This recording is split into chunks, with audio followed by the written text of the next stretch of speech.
तो संयुक्त प्रेस वार्ता में बोले अखिलेश यादव असली सरप्राइज गुजरात से आएगा। तो आपको बता दें अखिलेश यादव ने प्रेस वार्ता के दौरान असली सरप्राइज उत्तर प्रदेश से नहीं बल्कि गुजरात से आएगा। उनका इशारा इस साल के अंत में होने वाले गुजरात में विधानसभा चुनाव की ओर था। तो आपको बता दें अखिलेश यादव ने कहा कि उत्तर प्रदेश की जनता मन बना चुकी है, यहां से कोई सरप्राइज नहीं आने वाला बल्कि सरप्राइज गुजरात से आएगा।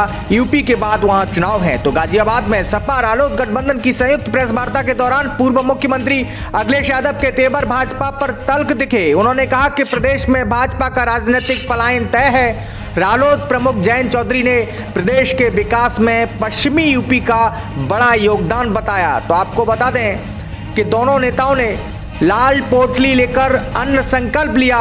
डोर टू डोर प्रचार करने वालों को जनता लाल सिलेंडर दिखाए।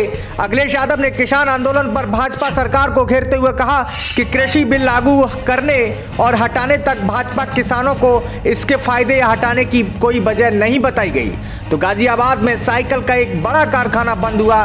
साइकिल कारखानों का शुरू करने का काम समाजवादी पार्टी की सरकार करेगी।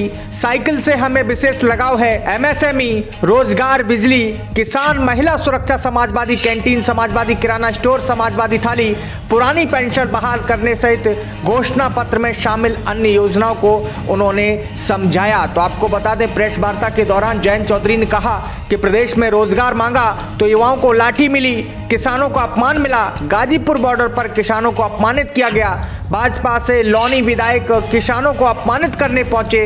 इसका हिसाब चुनाव में जनता करेगी। जयंत चौधरी ने बड़ा हमला बोलते हुए कहा कि आज से 1 साल पहले गाजीपुर बॉर्डर पर जो किसानों ने देखा, महसूस किया, वो किसानों का अपमान है, पूरे देश के किसानों का अपमान है। लौनी विधायक की मंशा किसान आंदोलन में भूल नहीं सकते।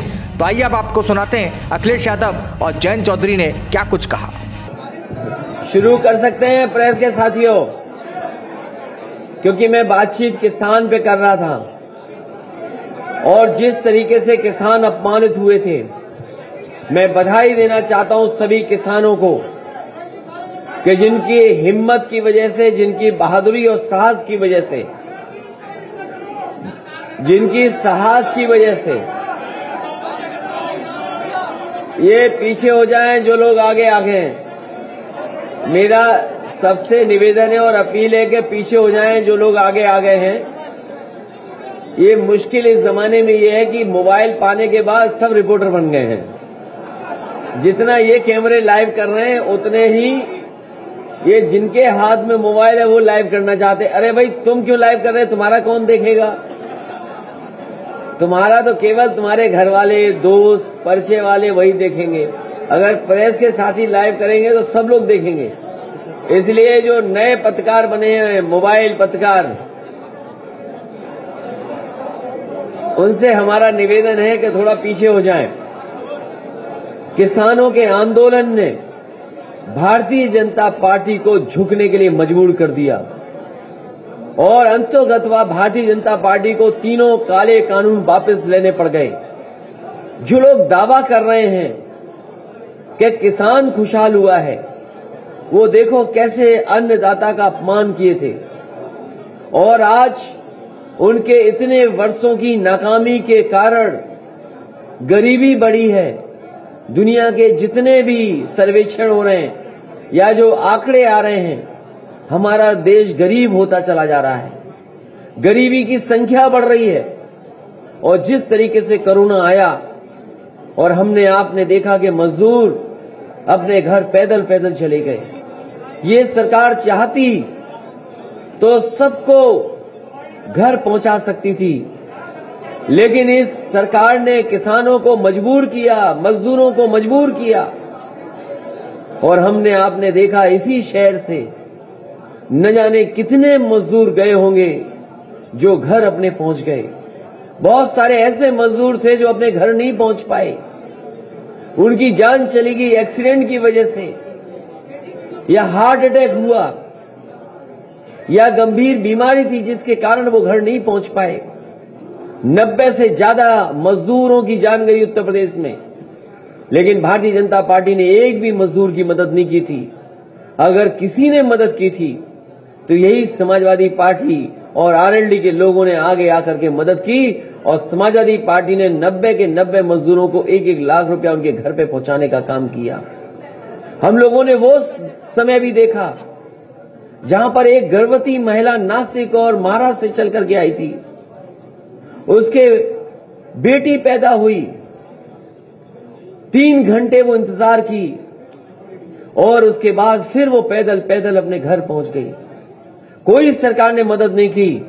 मैं आपको कह सकता हूं, समाजवादियों की सरकार होती तो चाहे हमें जिला अधिकारी की गाड़ी से उस मां को घर पहुंचाना पड़ता, समाजवादी लोग और समाजवादी सरकार में वो मां जिला अधिकारी की गाड़ी से वो घर पहुंचती। लेकिन इस सरकार ने गर्भवती मां को वैसे ही हाल पे छोड़ दिया और पैदल पैदल घर पहुंची।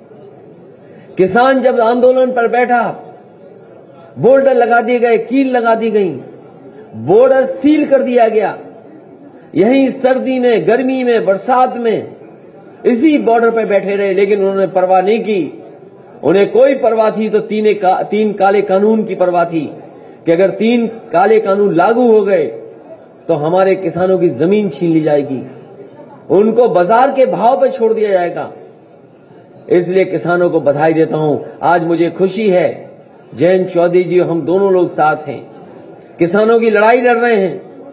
और मैं अपने जिस इलाके में ये चुनाव है, पहले चरण में वो लोग जानते हैं और आखिरी चरण में जो चुनाव है वो लोग जानते हैं। चौधरी चरण सिंह जी ने सभी किसानों को एक कर करके एक साथ ला करके उनके आंदोलन को आगे बढ़ाने का काम किया। अगर देश में आजादी के बाद किसानों को सशक्तिकरण के लिए, किसानों को आर्थिक रूप से मजबूत बनाने के लिए, किसानों के हित के लिए, किसानों के पक्ष में फैसले लेने के लिए, गांव की खुशहाली के लिए अगर देश में सबसे आगे कोई आया तो वो चौधरी चरण सिंह जी थे।